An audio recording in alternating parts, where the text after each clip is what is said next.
नमस्कार, मैं निधि। आप देख रहे हैं ट्रेंडिंग बिहार। आइए जानते हैं आज की मुख्य खबरों को। दरभंगा पार्सल ब्लास्ट केस के 3 आरोपियों की एनआईए कोर्ट में हुई पेशकश। 8 दिन के रिमांड पर नासिर और इमरान को न्यायिक हिरासत में भेजा गया।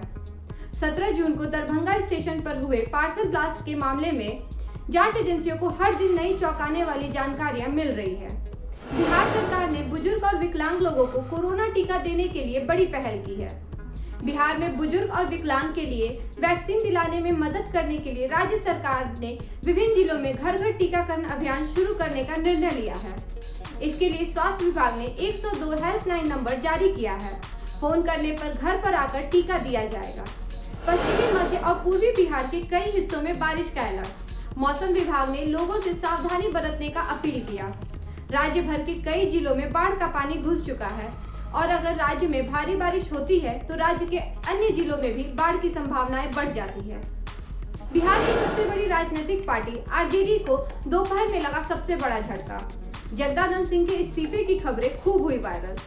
राष्ट्रीय जनता दल पार्टी के प्रदेश अध्यक्ष जगदानंद सिंह ने अपने इस्तीफे की खबरों को वायरल बताया।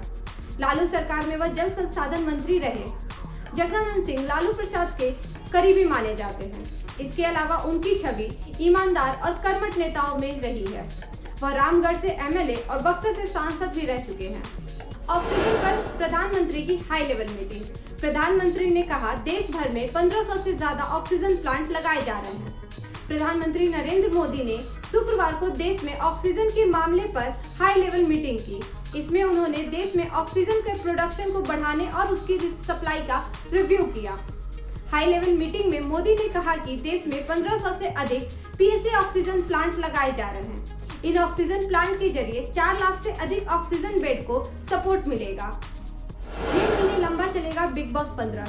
रियलिटी शो बिग बॉस का एक बड़ा फैन बेस है। शो की टीआरपी भी जबरदस्त है। अब बिग बॉस 15 के बारे में यह जानकारी सामने आ रही है कि पहली बार बिग बॉस शो डिजिटली होगा। साथ ही टीवी पर दिखाए जाने से पहले इसे ओटीटी प्लेटफॉर्म पर देखा जा सकेगा।